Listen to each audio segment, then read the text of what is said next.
I hope you've had time to sort of read the first volume of Superman Earth 1, because now we are starting to start my review on volume 2 of Superman Earth 1.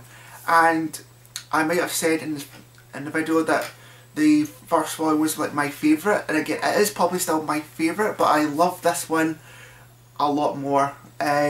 Personally, really, because this actually is something I wish that they actually did do with Superman in the New 52, and I will explain that to you in a moment's time. If the story takes place, I'd probably say maybe a couple of, like maybe a few weeks, maybe a few weeks after what happened with the first one, and you know, it's all continuing from there. Like, he's now become Superman. He now has a job at the Daily Planet, but also the world are talking about Superman, like the one they're trying to discover whether or not he's friend, foe, or is he really here to doom the world or save the world. And they're coming up with countermeasures and how to try and stop him.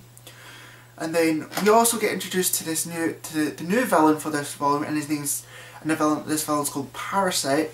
And what's quite good, he kind of like drains energy, and he actually gets stronger with it.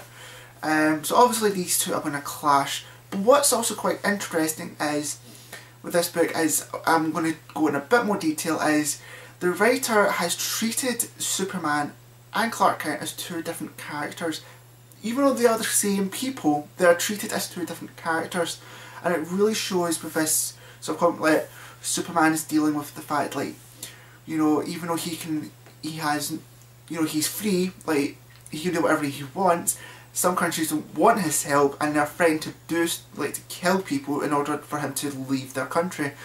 And then we have Clark Kent, which is where a bit of a romance happens, and it's quite interesting how that sort of develops over time. So, with all that, let me get into the nitty-gritty of what I love about this comic. I will try and not spoil everything, like, this will try to be spoiler free, but the main thing I love about this comic is the fact of Clark Kent and Superman, and the fact they're treated as two different characters. Obviously, right, Clark Kent and Superman are the same person, you know, gelled together, right?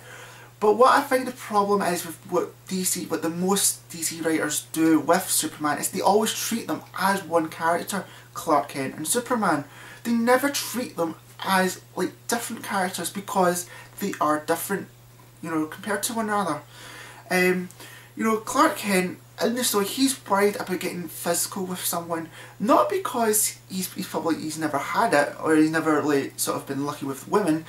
It's because he's worried that he's going to harm them, because he doesn't know his own strength. He doesn't know if he's going to hurt them in like in a, you know, in a sort of physical way, or maybe in a sexual way. So it's, again, it comes to that point, it's like he's worried that he's going to physically hurt them.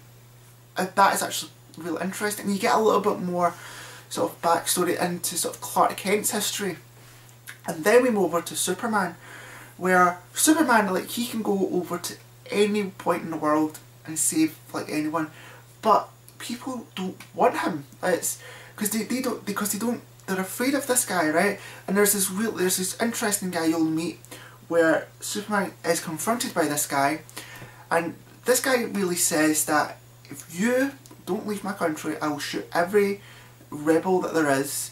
And he later says something that will haunt him, and like sort of the end comic, like he says, where is it? Whoever has the guns has the power. So obviously Superman is threatened by him, but you're probably thinking, oh, he's the Man of Steel, like bullets fly off him. Even still, it's like, because he's worried that he's going to hurt innocent people, and that is what I really love, is the fact, even though like Superman can do all this, he's still afraid that he's going to hurt innocent people in the process if he stays like in that, trying to help them.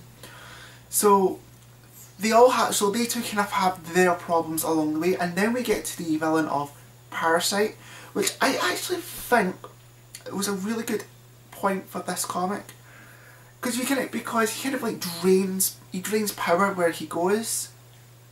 And so when I first saw him, I thought he kind of looks somewhat familiar, but as the process goes on, he was like, he's an interesting villain. Like, all he just wants is power, and who in their right mind you know, wants power. We all want power at some point in our lives.